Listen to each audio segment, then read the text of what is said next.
xin hãy ở lại đời mãi mãi để làm người làm cho chúng sanh.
Good morning, dear Sangha.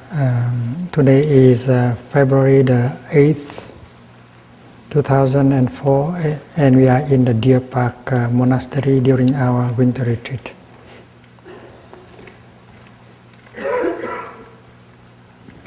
Our bell master today is Sister Mai Ngam, adornment with plum blossom. She's a French nun, and she was ordained as a novice at the age of 18? Yes, 18. She is doing very well.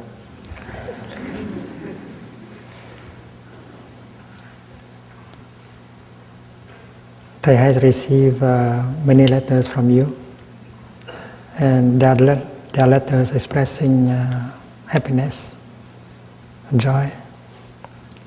There are also a number of questions that can be disturbing, because there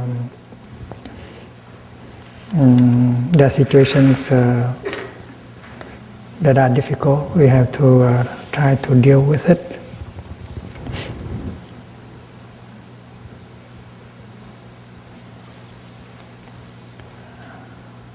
It's a beautiful letter beginning with Thầy, I have arrived. And another letter ending with your transmission of the Dharma to me is the most precious gift I will ever receive. I do my best to deepen my practice. This morning I would like to read to you 3 questions.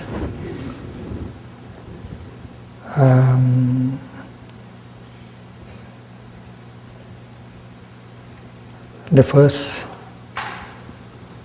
if nothing is created and nothing dies, where is the beginning? Where are the elements that come together to form the beginning?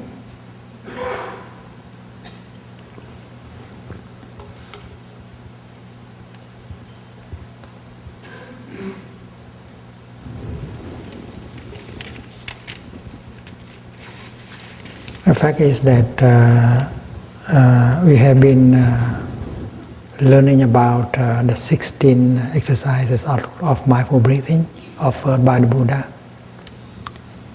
And the first 4 deal with breath and body.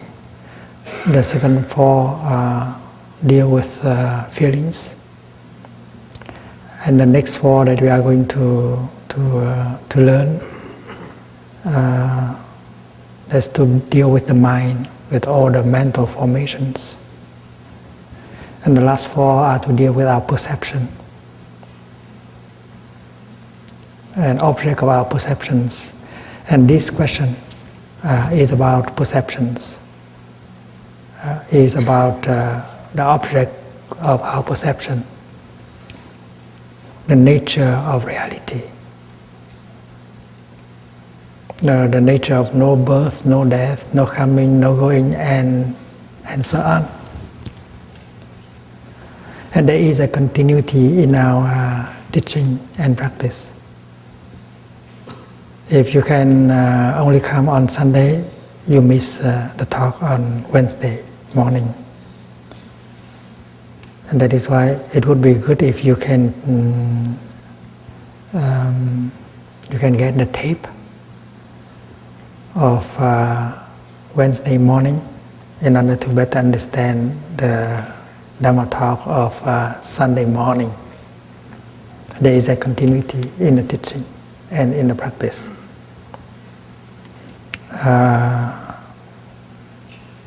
On Wednesday we learn about how to deal with pain and tension in the body and in our feelings.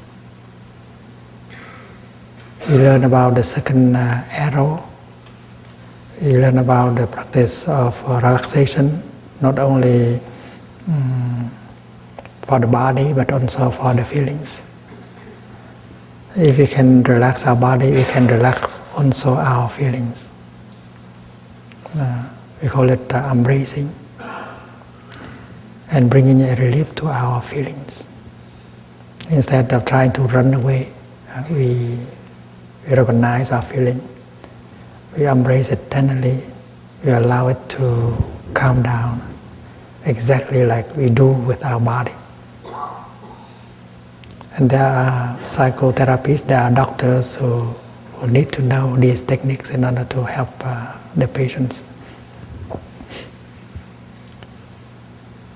And we need to go step by step.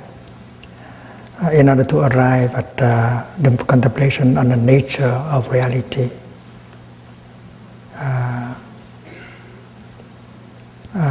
It means the object of our perception, like the mountain, the stars, the river, the other person, they are all objects of our perception. And to meditate means to have a chance to look deeply into that reality, to find out, to touch the ultimate dimension of all these. In Christianity or Judaism, you may call it God, ultimate reality. But in Buddhism, we call it nirvana or suchness. So that is the aim of the 4 last exercises presented by the Buddha, inquiring about the nature of reality. So this question is about that. And we have to wait a little bit before we come to this teaching. You just hear about nothing is created, nothing is dies, and we have a lot of questions. But you should know how to allow our question to ripe, like making the compost. The second question, I often feel I have no reason to continue to live. I often feel I have no reason to continue to live. If there is no birth, no death, no fear, and I feel ready to live, is it all right? So this question is also belong to the kind of teaching dealing with the ultimate dimension of reality. And this question is very interesting. I feel ready to live. Is it all right? This is a very good object, a very good subject of meditation. You are ready to live, but where will you go? And where have you come? And now you want to go. And when you go, you leave all of us behind. Is it possible? Stop the world, I want to get out. So this is a very interesting subject of meditation. It can bring you a lot of excitement. Because you have a body, you have a mind. It's very interesting to inquire about it. Very exciting, very interesting. The person who has written this question, she may be tired of life because she does not feel interest in life. But we have our thirst, our desire to understand and to love. And the seed of understanding and of love in us has not been watered. That is why we don't feel that strong desire to explore and to love. So this question is very important. It can save people. It can save yourself. It can make you into a Buddha, a Bodhisattva. The third question is longer. Dear Thầy, for 15 years I have been working as a medical doctor in a health center with 2 other doctors. We provide health care for immigrants, refugees, illegal people, prostitutes, and 15% Dutch people. This doctor has come from Holland. The way the health system in Holland is set up is that the doctor has to have a contract with the insurance. The doctor gets paid 3 consultations per patient per year. about 30 minutes per patient per year. Even if the patient comes 10 or 15 times a year, so the more extra time a patient comes, the more the health center loses money, because extra consultation, it means more than 3 a year, are not covered. To keep the health center going, we have to see from 40 to 50 patients a day. I have to be on call for any emergency of my patients between 8 o'clock to 6 o'clock in the afternoon. Have to do house calls in lunchtime. Have to plan meetings with other health professionals like social workers, psychotherapists, interpreters.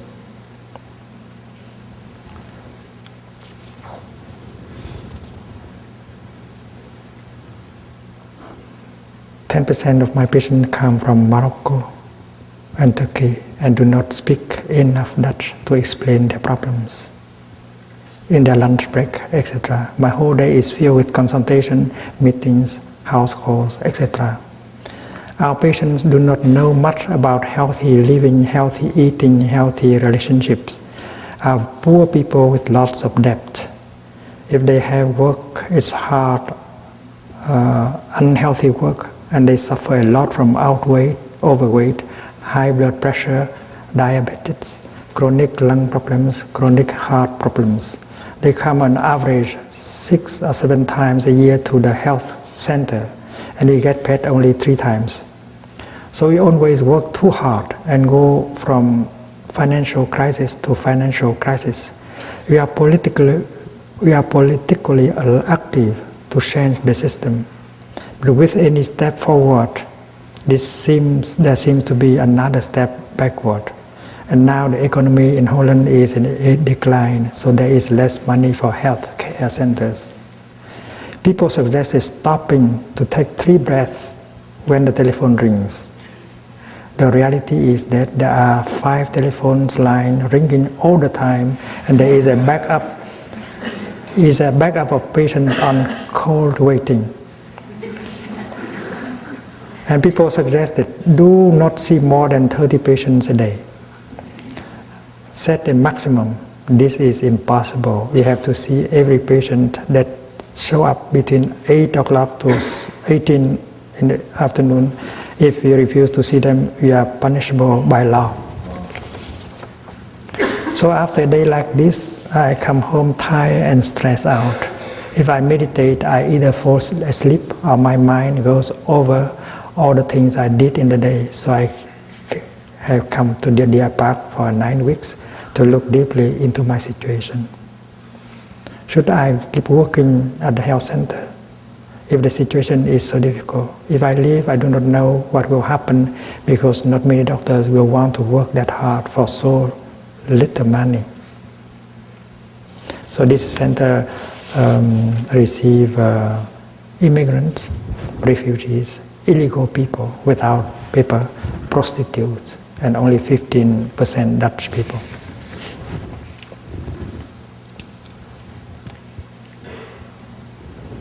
I think when the situation is difficult like that, you would like to stay with us and wouldn't like to go away, because we need you to help.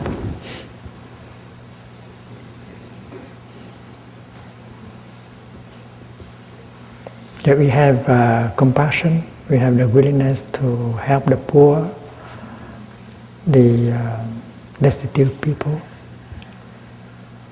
but we are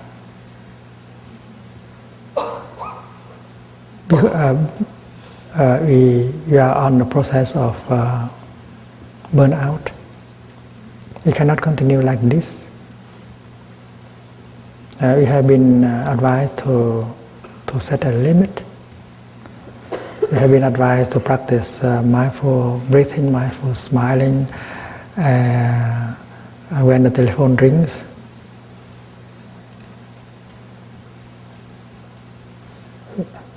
We have been advised to see only maximum of 30 patients, but it seems impossible because you cannot just say no. And if you say no, you'll be punished also by the law. Not only by your consciousness, your conscience, but also by law. And that you have finished your education, you have a job, and still you suffer like that.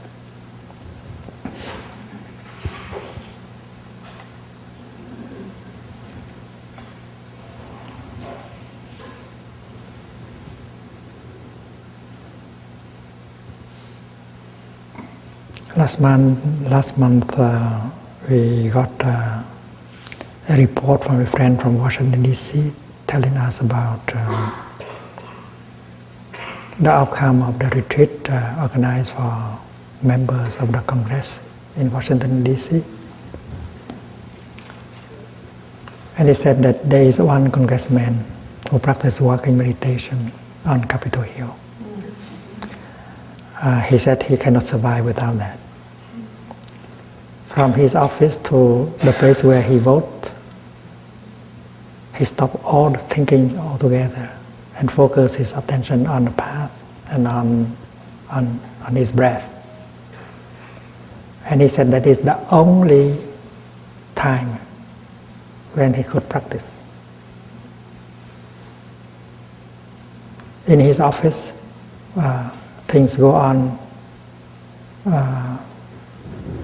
all the times. He doesn't have time to stop. He has to see many people, to work with his staff, to meet so many people and so on. And when he goes home, he's also very busy. So the difficulty is not just for doctors or psychotherapists, but also for politicians who have a lot of power in their hands.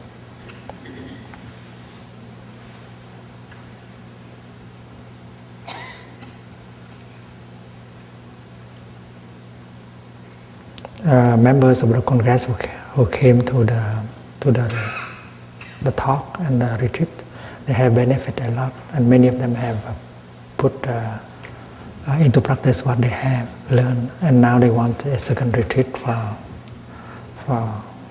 members of the Congress. And we don't know when we can offer it.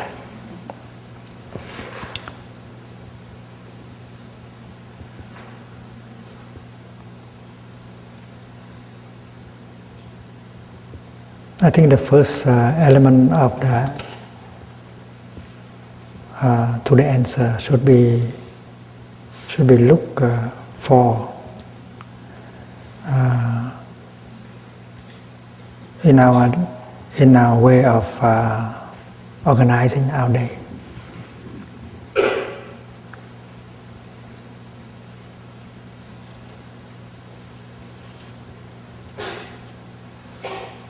We agree with each other. We have agreed with each other that we have to preserve ourselves in order to be able to continue. And a monk like me, like myself, has to practice preserving myself also in order to continue. And we preserve ourselves with the practice. Suppose when you eat your lunch or your breakfast, everyone has to eat something during the day. So during the time of eating, we are not supposed to do other things. Eating, we focus only on eating. So eating becomes a practice. Our doctor has the time for breakfast, and he should practice during his breakfast time. He can stop the thinking about the work. He just focuses his attention on the food and eating in such a way that freedom be possible during the time of eating, and get in touch with the food deeply. And if his family, if his friend is eating with him, and then they form a sangha, while eating, and they support each other. This is something we can do. And when you go to your car from your office, why don't you practice walking meditation like that congressman? Instead of hurrying, you enjoy every step, walking like walking in the kingdom of God. You can very well do that.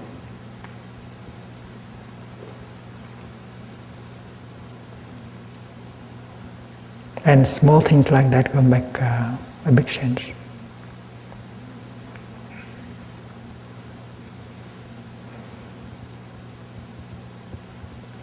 Even if you have to move from for a short distance, 3 meters, 4 meters, you can always practice mindful breathing, mindful walking. And you do like a Buddha, a Bodhisattva, moving around mindfully. And peace can be obtained during these steps.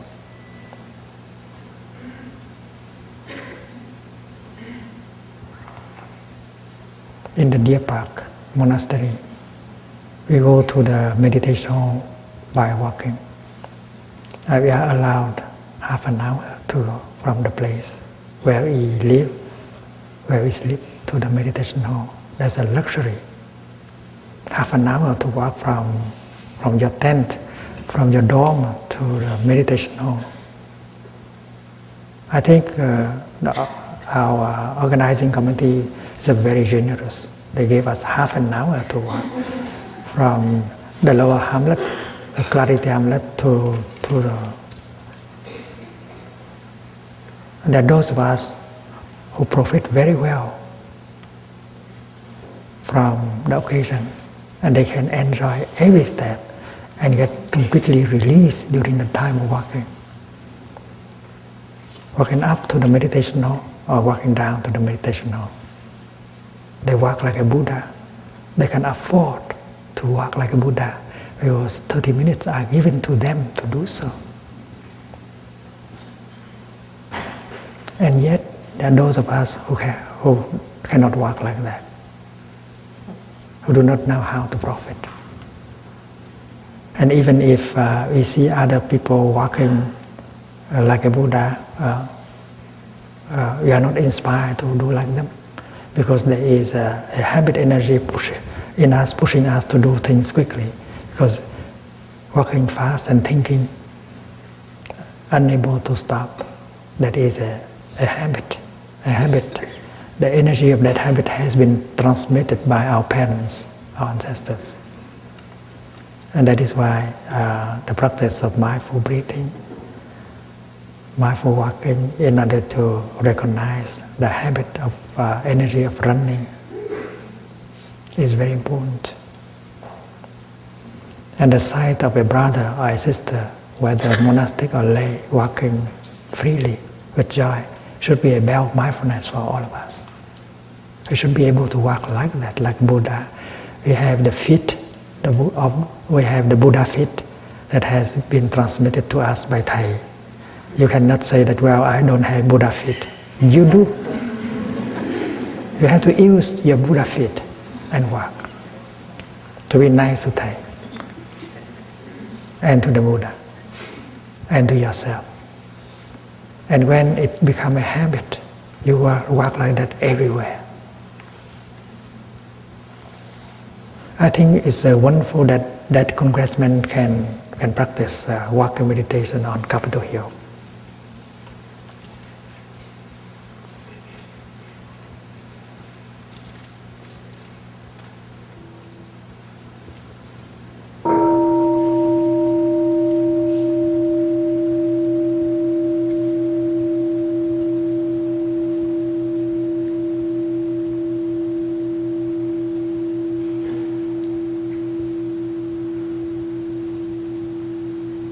Our doctor who has come from Holland, he will be here until the 12th.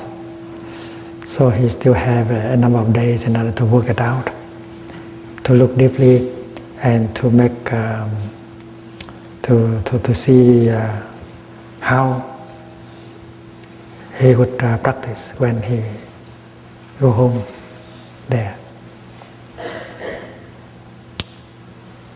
What kind of practice he can incorporate into his daily life? Walking, eating, breathing, taking a shower, brushing his teeth. Of course, he has already heard about toothbrushing in mindfulness. We have 1 or 2 minutes for brushing our teeth, but it is possible to brush our teeth in such a way that the kingdom of God be possible during the time of toothbrushing. When you go to the bathroom, you can relax. You can practice peace, smiling, and so on. And when you drive from your home to the health center, you can very well drive in mindfulness, breathing and smiling. You don't need to come to go into a meditation hall in order to practice mindful breathing and smiling and relax. In your car, you can do that. Many people are driving, but you are a bodhisattva, a mindful, awakened person driving. That is the only way to cope with the difficult situation, the stressful situation in our society. And then you have to sit down with your colleagues in the clinic, in a health center, and discuss the strategy of survival, because your colleagues are also facing the same kind of situation. You have to help yourself first. And then the next step is to call on the support of other people, because there are good-hearted people in society. If they know that you are helping poor people, destitute people, immigrants, illegal people, and if they know how helpful you are for these people, to these people, and then there will be people in Holland that are ready to help. During the war in Vietnam, we get thousands of Dutch people supporting us in the work of taking care of orphans created by the war. And many thousands Dutch people have volunteered to help, contributed to help taking care of orphans in Vietnam created by the war. And many Dutch people are very, very generous. And when you tell them what you are doing and the difficult situation that you face, I think that many people will come to help you by one way or another. And not only in Holland, in Germany, in other countries, you must do the same. You are a doctor, you are a psychotherapist, you are a school teacher, you are a social worker. You face exactly the same situation. And the teaching of the Buddha, the practice proposed by the Buddha can bring a change into your daily life, can make a big difference. And if you know how to set up a Sangha to nourish your practice, and then your group will be a refuge for many people. The Sangha will protect you, the Sangha will nourish you and support you in your work. Your Sangha will be like an island as a refuge, so that you will not be carried away by the waves in the ocean. And when we set up a practice center like Plum Village or Deer Park, we do exactly that, something like that, create a creating a refuge, so that you can be supported, and you can offer yourself as a refuge for other people. I think there are enlightened people in our society. They know what is going on.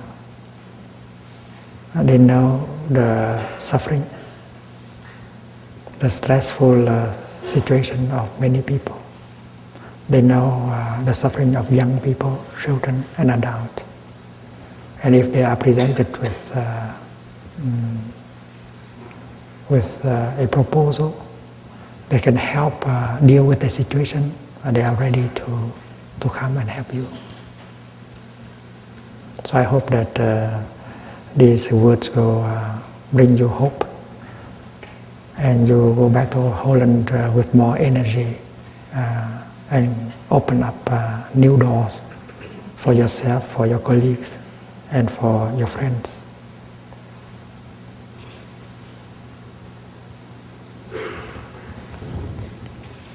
So you might continue to write Thai and ask questions like this, so that the teaching will be more appropriate.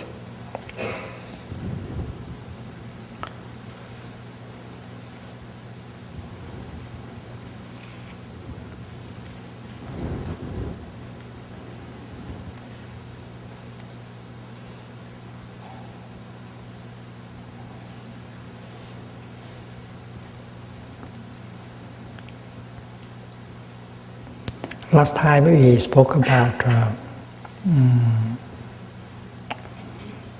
how to take care of our feeling.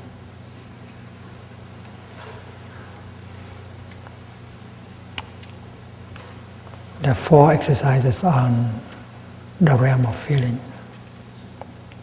and the first one is how to bring about the feeling of joy.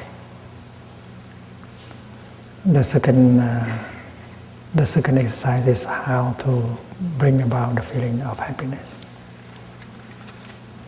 And we have learned that the practice of letting go can bring joy and happiness.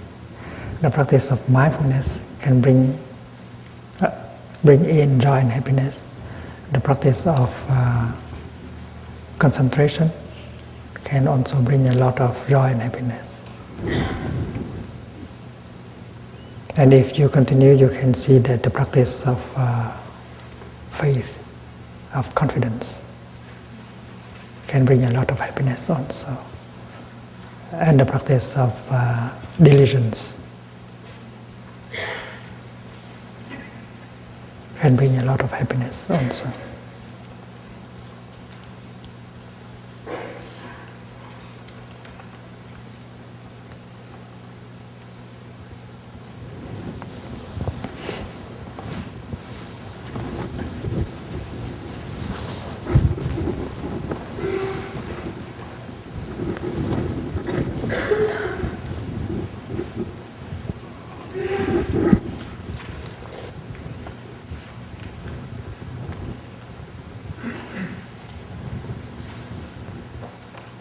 Perhaps you have heard about the 5 kinds of energy,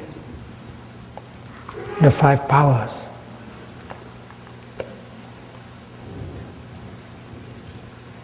And the first power, the first kind, the first source of energy is faith.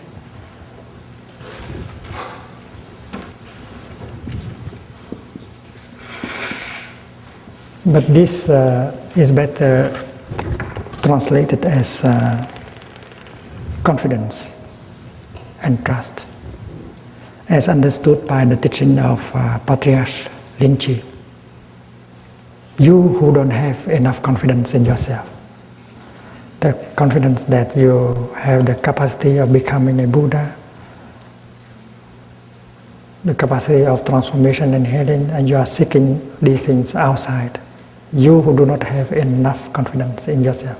So faith Tin should be translated as confidence rather than faith, because faith is you have faith on something, someone outside. La confidence and not la foi. And when you have the energy of faith in you, you are very strong. And in the gospel, it is said that if you have faith, you can move a mountain. That's a poetic way of describing that energy. And if you have put into the practice a teaching of the Buddha, and if you find out that teaching that practice is effective, it can bring you mindfulness, concentration, and joy. And then faith, confidence is born from this, not from someone people say. Faith, confidence, not only in ideas, but in the outcome of your practice. When you practice walking, and if you succeed in mindful walking, and you see that you are light, you are solid, you are free, and your confidence is born from that kind of experience. So this is not superstition, this is not relying on something outside, on someone outside of yourself. And this can bring a lot of happiness. If you don't have faith, if you don't have that energy of confidence, you suffer. Even the Buddha is inside. The Dharma, taking refuge in the Buddha, in myself. Taking refuge in the Dharma, in myself. In the Sangha, in myself, is very clear. And the second source of power is Thẳng, which means diligence.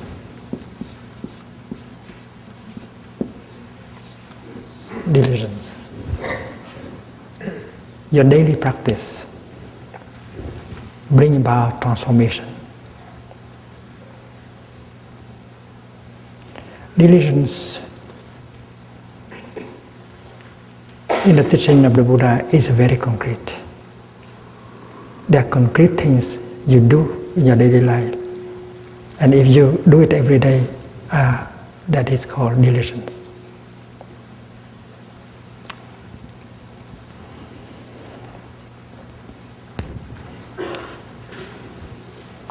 Suppose this is our consciousness.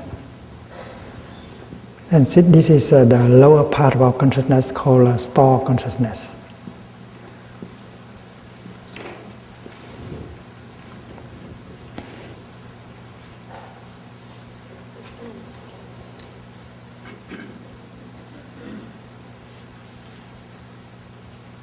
It is like the land, the soil, the ground, with many seeds preserved in it. In our store consciousness, there is a seed of joy, of forgiveness, of mindfulness, of concentration, of insight, of equanimity. But there are seeds of anger, of hate, of despair, and so on. And all these seeds are kept by store consciousness. And one of the functions of the store consciousness is to maintain all these kind of seeds.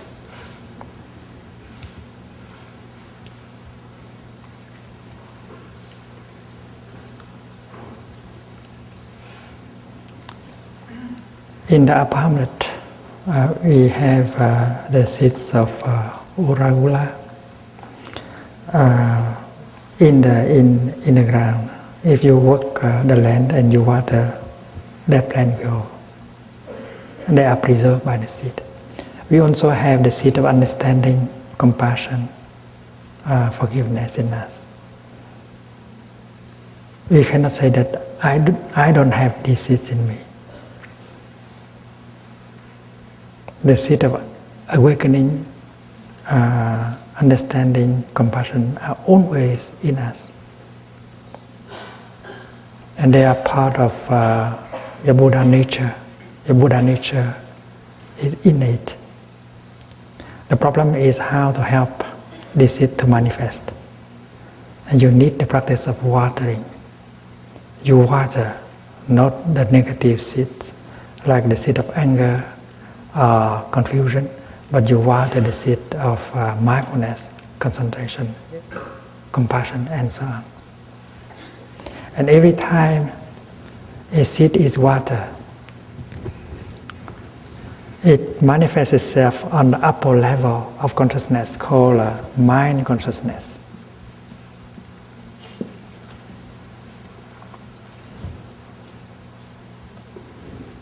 So mind consciousness is like a living room, and store consciousness is like the basement.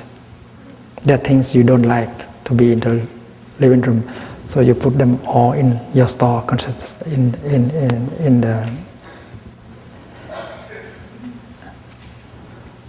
a cave. And if we water a seed of joy, of compassion, that seed will manifest itself on the level of mind consciousness, and it can make the living room beautiful, pleasant. When you read an article, when you listen to a conversation, you are watering these seeds. So be aware that the film you watch or the article you read might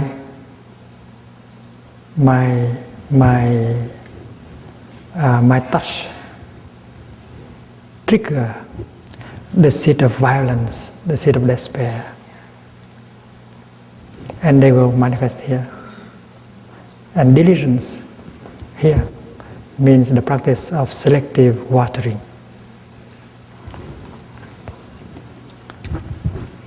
The first step is that negative seed in store consciousness, if they has not arise, that has not manifested, keep them down there. Don't give them a chance. That's the first step. So in your daily life, be careful not to allow these seeds the chance to manifest. We don't suppress, but we just don't give them a chance. That is why you have practiced yoniso manaskara, means appropriate attention.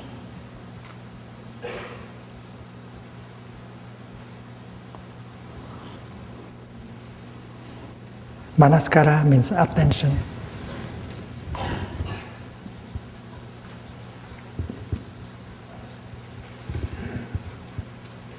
Yoniso means appropriate attention. When people invite the bell and you pay attention to the bell, suddenly the seed of mindfulness in you is touched and you begin to breathe in and out mindfully. And paying attention to the sound of the bell is appropriate attention. In your practice center, in your family, you should have sound, sight that can help you touch the wholesome thing within yourself, and try to not to expose the sight and the sound that will touch off the negative, the seed of craving, the seed of anger in you. This is the first practice, and you need intelligence in order to practice that. You have your partner, you have your children, you have your friends. Protect them. Create a kind of environment where they don't touch the things that bring about the watering of the negative seeds. So the fifth mindfulness training is about mindful consumption. And the kind of consumption that will not touch off these seeds of violence, of craving, and despair in us. So the negative seed, if they have not arise, do your best to keep them there. Don't give them a chance. The second step of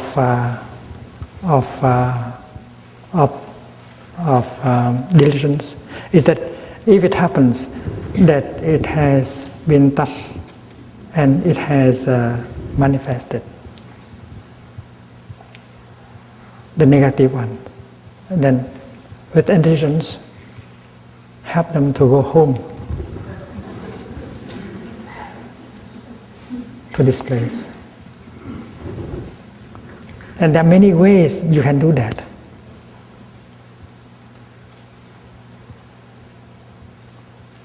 It's like you have a compact disc.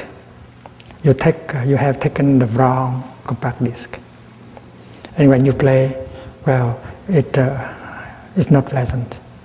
So you just stop and you change the CD. And when the new CD is played, well, it's very pleasant. So the Buddha, at his time, he did not have a compact disc. So he used the image of the pack, a changing pack. A carpenter, in order to link the two pieces of wood, use a pack. And when the pack is not good, it cannot stand. And then you can use a new pack and drive the old pack out. So that's change. Change your idea. Change the object of your mind consciousness. If an idea is negative, full of craving or anger manifest, you can use your mindful breathing and touch another seed that is wholesome here and invite it to come up. And if it is interesting enough, and the other seed will go down. But it should be more interesting. Otherwise you will be fighting.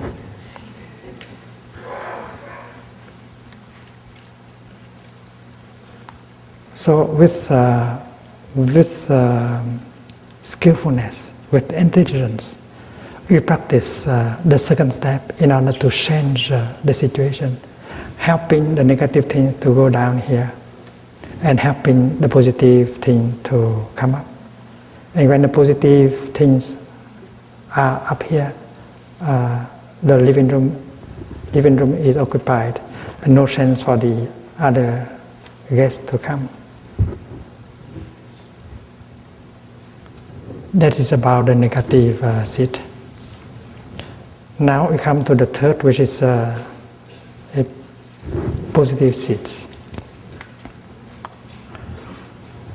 Positive, wholesome seeds in soul consciousness, if they have not manifest, help them to manifest. Read something, say something, watch something that will water the seed of compassion, of loving kindness in you, so that it will manifest here. That's the first step. If you come to the practice center, that is exactly what to do. You have come in order to expose your soul consciousness, so that the Dharma talk, the bell, the sight of brothers and sisters walking will touch off the seed of peace and happiness and calm in you. So that is the third step. You have to organize your life in such a way that the good seeds in you be touched several times a day, so that they can manifest themselves on that level of mind consciousness.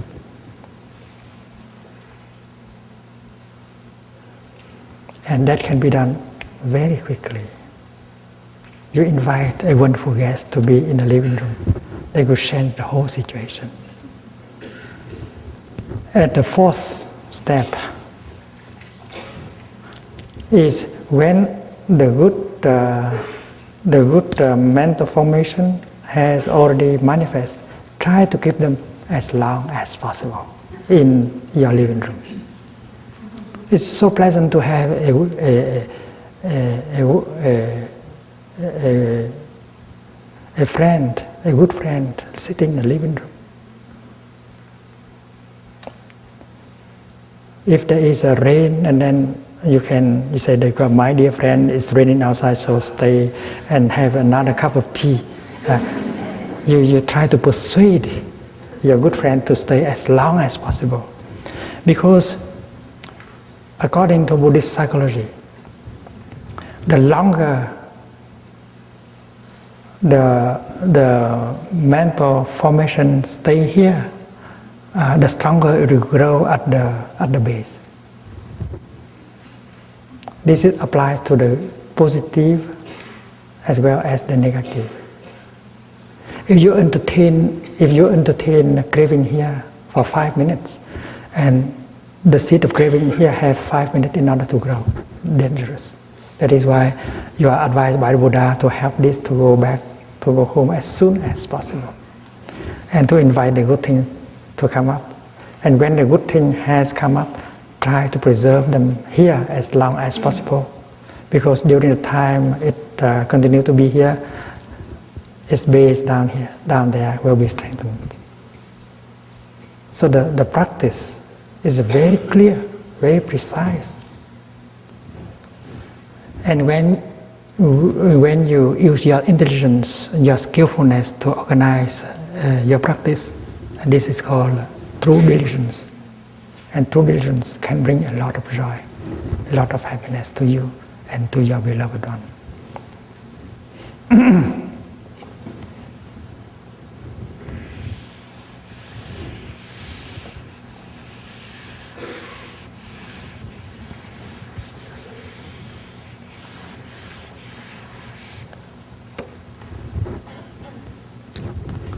So this confidence, faith, diligence, and the third source of power you already know. This is mindfulness. The fourth is concentration.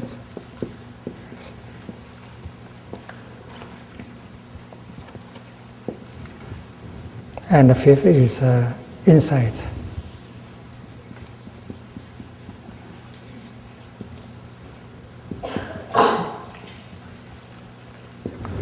Because the insight is the fruit of mindfulness and concentration. And when you have the insight has the power of liberating you. It is by ignorance that we suffer. But when we begin to touch the insight, you have the insight touching our true nature, no birth, no death. There is no longer any fear. There is a compassion. There is acceptance. There is tolerance. And that is why insight is a tremendous source of happiness. The other day we learned that we can bring in the feeling of joy and happiness by letting go,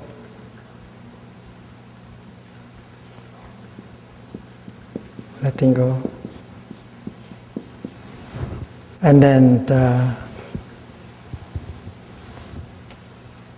the second source of happiness and joy is mindfulness.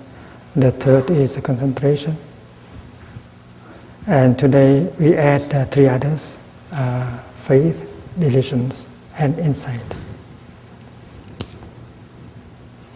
And let us explore the five powers in order to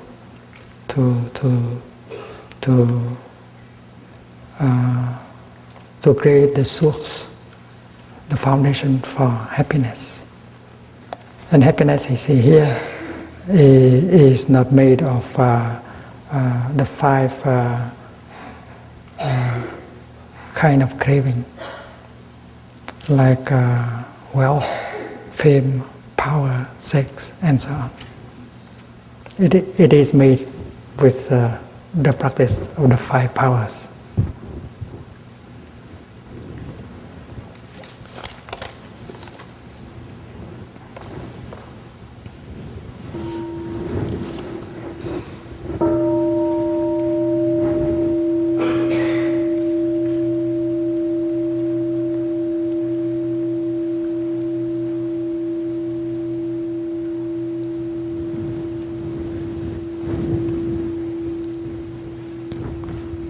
Bala means power. And this is the Buddha's teaching, the 5 power. And now, as a student of the Buddha, you may create 6 powers. You add the practice of letting go, and you have 6 powers. Letting go is a power, and this is also the teaching of the Buddha. 5 powers, 6 powers. 6 powers are the source, tremendous source of joy and happiness and liberation.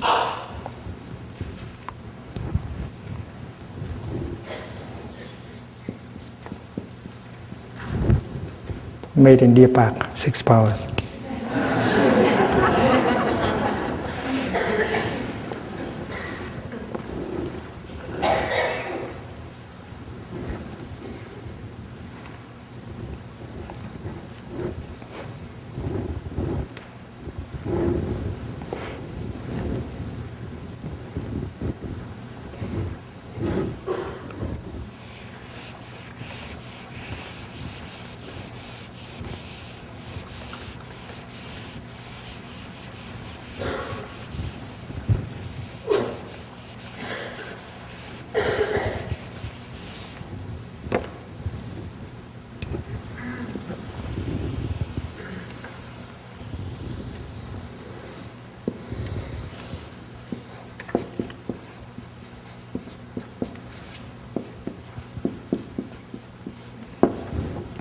Now we come to the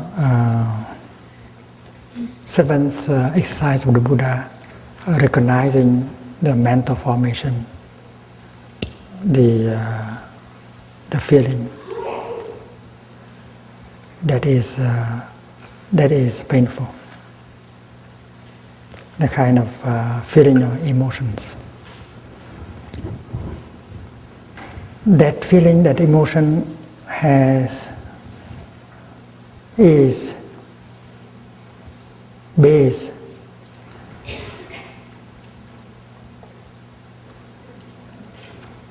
on a seed here in store consciousness, and when it is water, it becomes a zone of energy here. Sadness, or fear, or anger. So the feeling is here as a mental formation.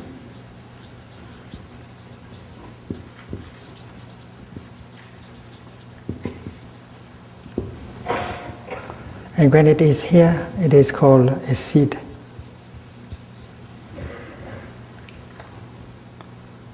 A seed, chúng tử.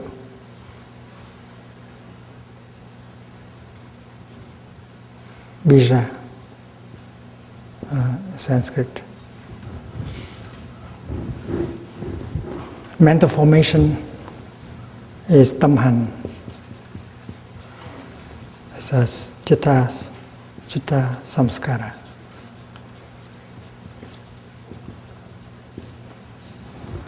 So when a bija becomes a chitta samskara, and when it is a painful feeling, and the practice is not to allow that feeling to overwhelm you.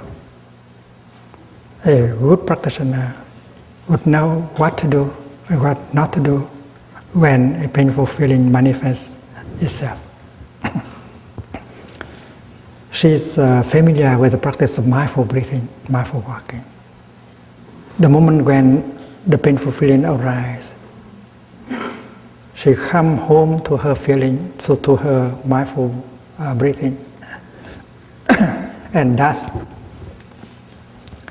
she touches the seed of mindfulness in her and invite the seed of mindfulness to come up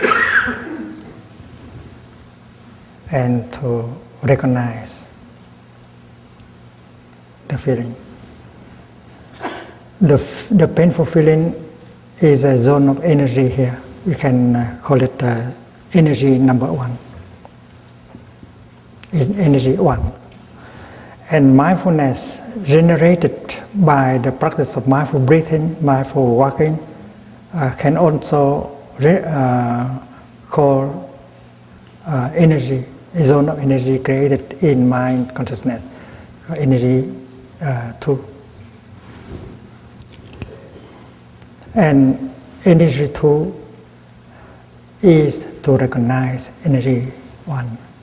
Breathing in, I'm aware of the anger in me. Breathing in, I am aware of the feeling of despair in me. Painful, difficult to bear. So instead of having one kind of energy in mind consciousness, you have two kinds of energy, and the second kind is the fruit of your practice of mindful breathing, mindful walking. The second kind of energy is not there in order to fight the first. Because in Buddhist practice, there's no fighting, there's no violence. Mindfulness is you, but sorrow is you. So mindfulness does not fight sorrow or fear. The first thing that mindfulness has to do is to recognize. Breathing in, I know that the feeling of despair is in me. Breathing out, I smile to the energy of despair in me. Recognizing and not denying, not trying to run away. It's very important. Recognizing. In fact, mindfulness, the first function of mindfulness is to be aware, to recognize. Oh my dear little painful feeling, I know you are there. I will take good care of you. And then you continue to practice so that the energy of mindfulness continue to be generated. And with that second energy, you embrace the first energy. Tenderly, with utmost non-violence. It's like a mother holding her baby. Baby anger, baby despair, baby pain. The mother is not trying to punish or to do violence to her baby. The mother is there for the baby because the baby needs her care. So mindfulness is the mother and the painful feeling is the baby. And you as a practitioner, every time a painful feeling is born, you go home and take good care of your feeling by the practice of mindfulness, generated by the energy of mindfulness, generated by the practice of mindful breathing, mindful walking. No violence, no effort to run away. You have to be there for it. It's the practice of love. When your beloved one suffers, you have to practice the second mantra, the third mantra. Darling, I know you suffer. That is why I'm here for you. This is exactly the practice, the third mantra. Darling, I know you suffer. That is why I'm here for you. And that is mindfulness talking to the painful feeling. And if you can continue for a few minutes, the energy two will begin to penetrate into the energy one. And there will be a transformation, a relief. First there is a relief, and second is a transformation.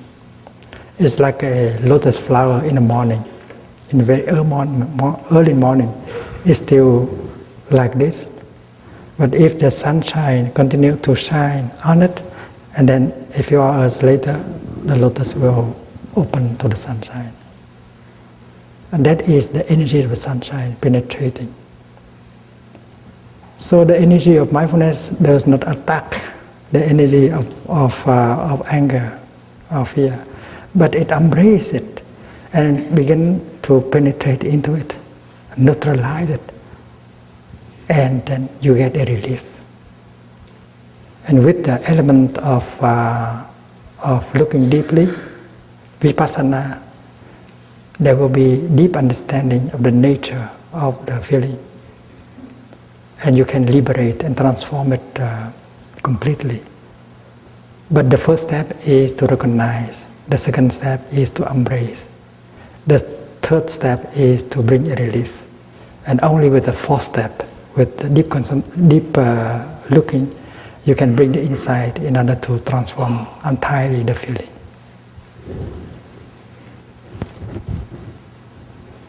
First step, recognize. Second step, embracing, embrace.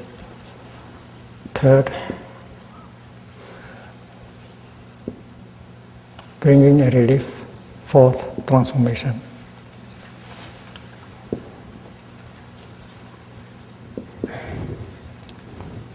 But in the seven exercise, the Buddha advised us to do the first thing only, to become aware of the feeling. And the second thing is to embrace it.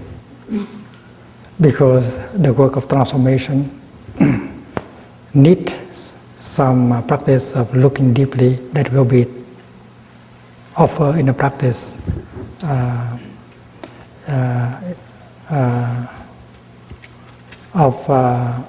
in the last four exercises. Because in the last four exercises, we practice looking deeply into the nature of reality.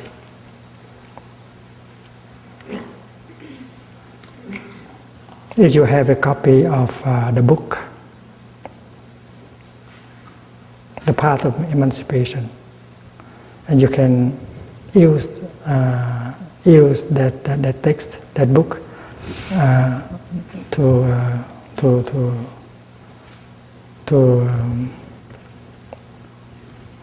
to find out more about this kind of practice. About 10 years ago, we had a retreat in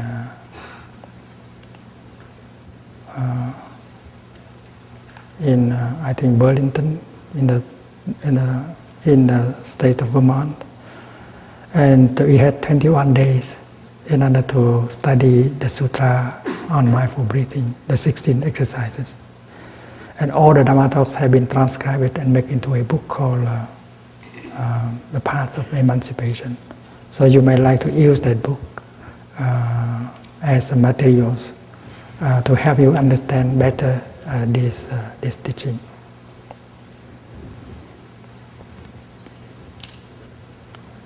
And on Wednesday we will continue with the